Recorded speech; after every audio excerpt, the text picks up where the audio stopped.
Hello everyone, welcome to WiFi study which a part of an academy group. दोस्तों, daily quiz में आप सभी का स्वागत है और आज फिर हम कुछ और इंपॉर्टेंट क्वेश्चन देखने वाले हैं। तो आप इस वीडियो को पूरा एंड तक देखिएगा। वीडियो पसंद आए तो लाइक कर दिया करें और अपने सभी दोस्तों को ग्रुप में शेयर कर दिया करें। दोस्तों देखिए, अनअकैडमी प्लस पे आप किसी भी एग्जाम की कंप्लीट तैयारी कर सकते हैं। अनअकैडमी प्लस की क्या क्या बेनिफिट्स हैं वो मैं बता देता हूँ। अनअकैडमी प्लस पे आपको लाइव क्लासेस मिलती हैं, स्ट्रक्चर्ड कोर्सेज मिलते हैं, वीकली टेस्ट, अनलिमिटेड एक्सेस, यानी कि किसी भी एजुकेटर की आप क्लास देख सकते हैं अनअकैडमी प्लस पे। पर्सनल गाइडेंस, टेस्ट एनालिसिस और expert guidelines, study material, study planner, doubt clearing session और भी बहुत सारी चीज़ें हैं जो अनअकैडमी प्लस पे आपको मिलती हैं। जब भी आप किसी भी एग्जाम के लिए सब्सक्रिप्शन ज्वाइन करेंगे तो आपको एक रेफरल कोड की ज़रूरत होती है जिससे कि आपको आपकी फ़ीस में डिस्काउंट हो जाएगा। तो आप उसमें ये अप्लाई करिएगा, स्टडी रैंक सभी कोर्सेज के लिए और सभी एजुकेटर के कोर्सेज देखने के लिए STUDY10 विदाउट एनी स्पेस ये आपको अप्लाई करना है। ऑलराइट, और सफलता बैच आप ज्वाइन कर सकते हैं दोस्तों, SSC, CGL, CHSL और SSC के सभी एग्जाम्स के लिए। SSC के क्या क्या प्राइस है मैं बता देता हूँ। 1 मंथ का दोस्तों 1350 रुपीज़ है, 3 मंथ का 3400 और 6 मंथ का 5400, 1 ईयर का 6500 और 2 ईयर का 7800 रुपीज़ आप पेड करेंगे। बट अगर आप स्टडी टेन कोड अप्लाई करते हैं और आप 24 मंथ का सब्सक्रिप्शन ज्वाइन करते हैं तो आपको कितने रुपए महीना पेड करना है? 325 पर मंथ बस, ओनली। और उसमें आपके सारे सब्जेक्ट कवर हो जाएंगे। अगर आप 12 मंथ का सब्सक्रिप्शन ज्वाइन करते हैं तो आपको पेड करना कितना है? 542 पर मंथ। और इसमें आपके सारे सब्जेक्ट सभी एजुकेटर की क्लासेस देख पाएंगे, जो भी आपका फेवरेट एजुकेटर है।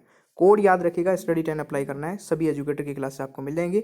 इस वीडियो का या फिर किसी भी वीडियो का PDF लेने के लिए अनअकैडमी पर जितनी भी क्लासेस होती हैं मेरी और भी बहुत सारी इंपॉर्टेंट इन्फॉर्मेशन, तो उसके लिए टेलीग्राम ज्वाइन कर लेना, सौरभ मलिक ऑफिशियल के नाम से टेलीग्राम पे जाके ज्वाइन कर लेना। कोई भी डाउट आता है डायरेक्टली पूछ सकते हैं।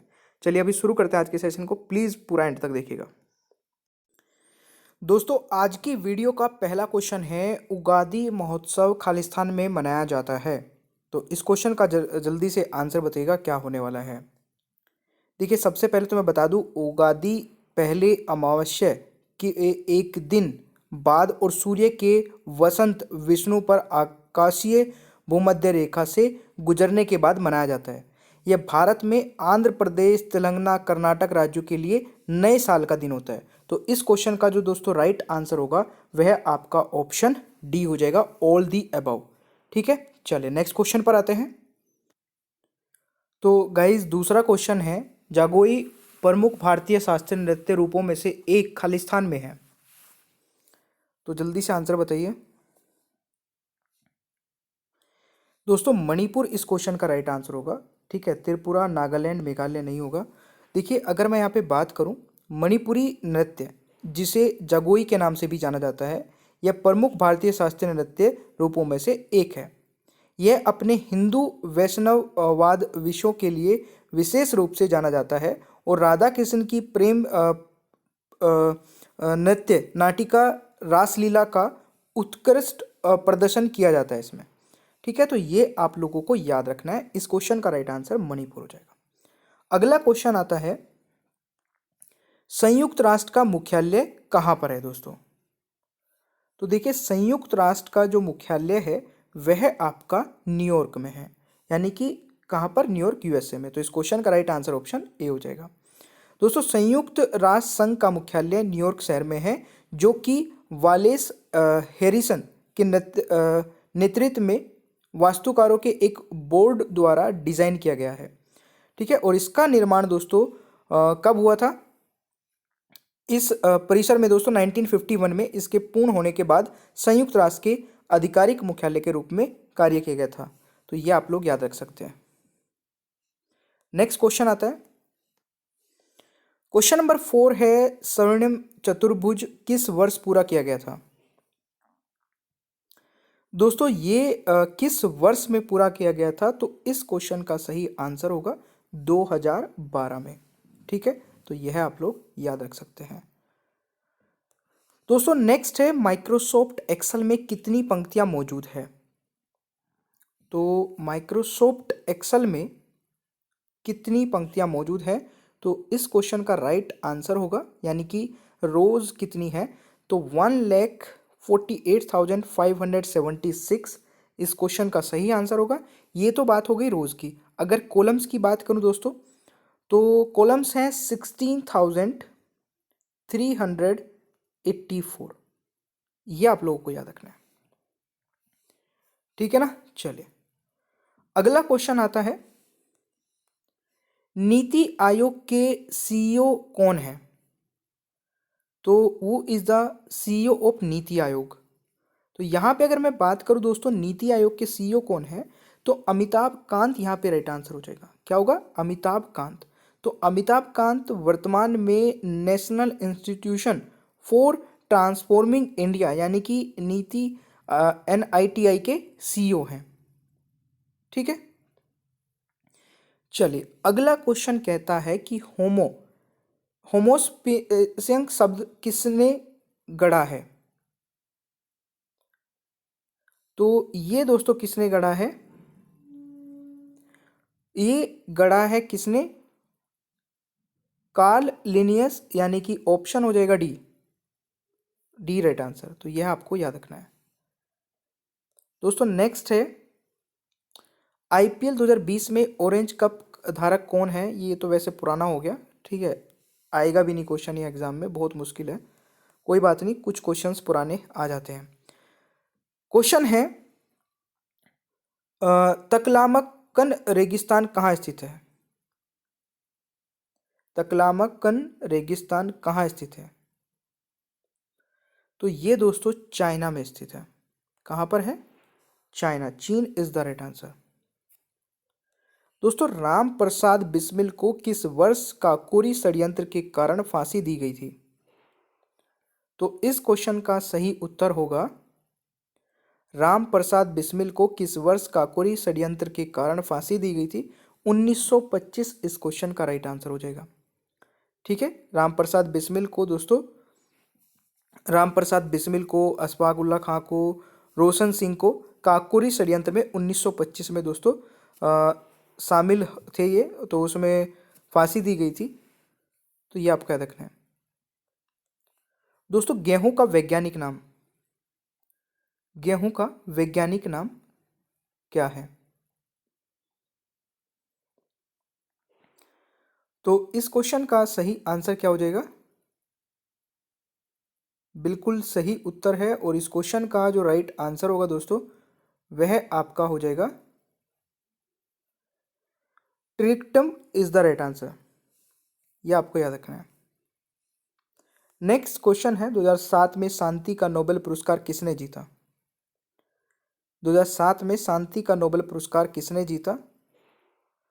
तो ये हो जाएगा राइट आंसर आपका A और B दोनों, ठीक है। चलिए दोस्तों, श्रीलंका का राष्ट्रपति कौन है? तो श्रीलंका के राष्ट्रपति है गोताबाया राजपक्षे। तो यह आपको याद रखना है। ये देखिए, अगर मैं बात करूं यहाँ पे, तो गोताबाया राजपक्षे एक श्रीलंका राजनेता और पूर्व सैन्य अधिकारी हैं जो वर्तमान में 2019 के बाद श्रीलंका के 8वें राष्ट्रपति के रूप में चुने गए हैं। दोस्तों RBI के गवर्नर, ये क्वेश्चन मैं नहीं बताऊंगा, जल्दी से कमेंट बॉक्स में बता दीजिए, ठीक है। इसके बहाने आप लोग कमेंट तो करेंगे और अपना स्कोर भी बताइएगा वीडियो के एंड में कि आपका स्कोर क्या रहा है। 25वें गवर्नर कौन बने थे, ये आपको बताना है। बहुत ईजी क्वेश्चन है। नेक्स्ट क्वेश्चन है, कौन सा खाड़ी प्रशांत और अटलांटिक महासागर में मिलती है?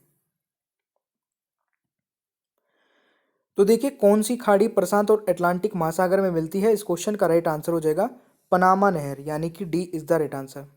पनामा नहर पनामा में एक कृत्रिम जलमार्ग है जो अटलांटिक महासागर को प्रशांत महासागर से जोड़ता है।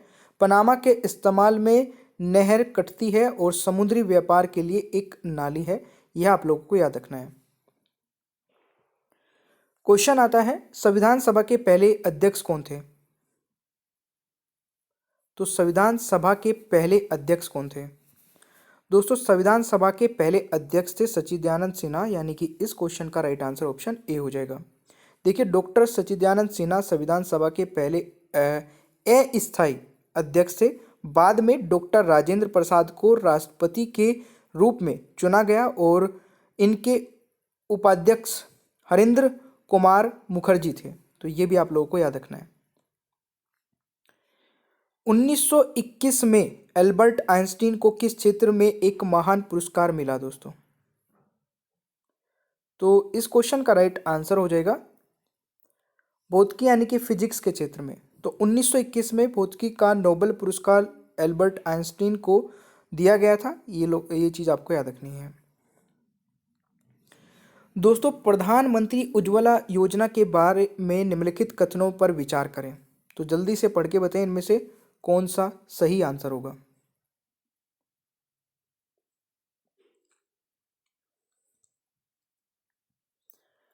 तो यहाँ पे अगर मैं बात करूँ दोस्तों इस क्वेश्चन की, तो सही आंसर होने वाला है बिल्कुल बोथ 1 एंड 2 यहाँ पे राइट आंसर होगा।